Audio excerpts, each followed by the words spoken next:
ఓకేనా ఆడియో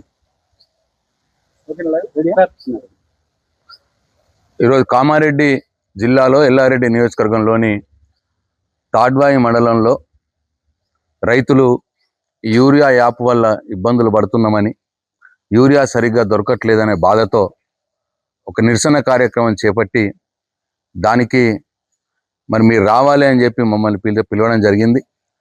ఎల్లారెడ్డి నియోజకవర్గ BRS party incharge Surender గారి నాయకత్వంలో మేమందరం బయలుదేరదామని నిర్ణయించుకొని వెళ్ళేటప్పటికీ ఇవాళ హైదరాబాద్లోనే నన్ను హౌస్ అరెస్ట్ చేయడం జరుగుతూ ఉన్నది. ఇది చాలా దుర్మార్గం.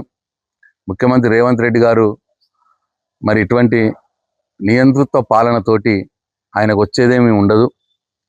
ఇవాళ మమ్మల్ని అరెస్ట్ చేసి మా గొంతు నొక్కే బదులు అక్కడ యూరియా యాప్ ఏదైతే ఇబ్బందులు ఉన్నాయో దాన్ని రద్దు చేసి యూరియాని విరివిరిగా ఎట్లయితే కేసీఆర్ గారు ప్రభుత్వంలో ఉన్నప్పుడు రైతులు ఎట్లయితే ఆటో ఆయనకు పైసలు ఇచ్చి పంపిస్తే ఆయన సంచులు తీసుకొని బాయి కాడ పొలం కాడ వేసొచ్చే పరిస్థితి ఉండేనో అట్లా విరివిగా అందుబాటులో ఉంచితే అది మంచిది రేవంత్ రెడ్డి. అంతేగాని నా గొంతు నొక్కితే నీకేం వచ్చేది లేదు, రైతులకు కూడా ఒరిగేదేమి ఉండదు. కాబట్టి దృష్టి అక్కడ పెట్టాలి. నీ దృష్టి ఉద్దస్తమానము హైదరాబాద్లో భూములు ఎక్కడున్నాయి, ఏ భూములు ఎట్లా ఏం చేయాలి ఇద్దప్పిస్తే రైతులు బాధపడతా ఉన్నారు. నిన్న మొన్న దాకా ఈ వడ్ల కొనుగోలు కోసం కూడా 7 చెరువుల నీళ్ళు దాయిపించినావు నువ్వు రైతుల్ని. ఇవాళ యూరియాకి ఇబ్బంది జరుగుతున్నది అని రైతులు ప్రభుత్వ దృష్టికి తీసుకురావటానికి వాళ్ళు నిరసన కార్యక్రమం చేపడతామంటే వాళ్ళ ఎల్లారెడ్డి నియోజకవర్గంలో దాదాపు 300 మంది బీఆర్ఎస్ పార్టీ కార్యకర్తల్ని ఇవాళ అరెస్ట్ చేసి పెట్టినారు పొద్దున్నుంచి. అక్కడ మా నియోజకవర్గ ఇన్ఛార్జ్ సురేందర్ గారు, అక్కడ తాడ్వాయి మండల కేంద్రంలో మా DCMS డైరెక్టర్ కపిల్ రెడ్డి గారు వాళ్ళని అరెస్ట్ చేయాలని చూస్తూ ఉన్నారు.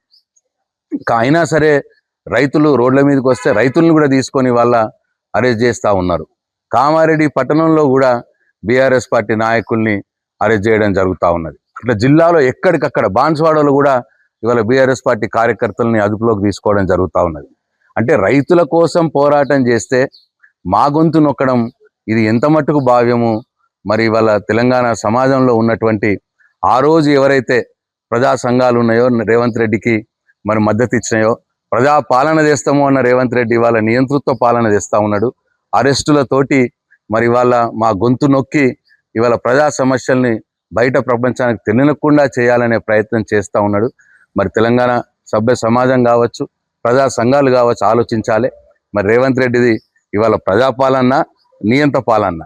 రైతుల కోసం పోరాటం చేస్తాం, రైతుల బాధలు చెప్పే ప్రయత్నం చేస్తాము అని అంటే కూడా ఇవాళ ఈ రకమైనటువంటి నిరంకుశంగా ఎక్కడో కామారెడ్డి జిల్లాలో నిరసన కార్యక్రమం ఉంటే హైదరాబాద్లో మమ్మల్ని అరెస్ట్ చేయడం అనేది ఇవాళ ఈ ప్రభుత్వం ఎంత నియంతృత్వంగా పనిచేస్తున్నదో అర్థమవుతా ఉన్నది. రేవంత్ రెడ్డి, నువ్వు మా గొంతు నొక్కినా సరే, మమ్మల్ని అరెస్ట్ చేసినా సరే, మరి నీకు రైతుల తిరుగుబాటు మాత్రం తప్పదు. తప్పకుండా మరి నీకు బుద్ధి చెప్తారు. ఇవన్నీ కూడా మానేసుకొని రైతులకు యూరియా సప్లై చేయడంలో దృష్టి పెట్టు. ఆ యాప్ను రద్దు చేసి యూరియా విరివిగా అందుబాటులో ఉంచడంలో దృష్టి పెట్టాలని డిమాండ్ చేస్తూ ఉన్నాం. ఢిల్లీకి ఆల్రెడీ 72 సార్లు వెళ్ళారు. మెట్రో రైల్ పైన నిన్న ఇవాళ కూడా ఢిల్లీలో సమావేశాలు కొనసాగుతున్నాయి. అదే విషయంలో కనీసం యూరియా సంబంధించినటువంటి అంశాన్ని అటు కేంద్ర వ్యవసాయ శాఖ మంత్రిని కావచ్చు, లేదంటే కేంద్ర ప్రభుత్వాన్ని అడగవచ్చు కదా. ఎందుకు ఈ అంశం పైన తను మాట్లాడుతున్నాను? ఆయనకు రైతుల మీద దృష్టి లేదు. రైతులంటే చాలా చులకన ఉన్నది రేవంత్ రెడ్డికి. కేంద్రం కూడా అట్లనే. కేంద్రం కూడా ఈ రాష్ట్రానికి రావాల్సినట్టు యూరియాని ఒకేసారి ఇవ్వకుండా దఫాలుగా కోతలు విధిస్తూ ఉన్నది. అటు నరేంద్ర మోడీ ఇయ్యడు యూరియా రైతులకు, తెలంగాణ రైతులకు. ఈయనకు తెచ్చుకునే తెలివి లేదు.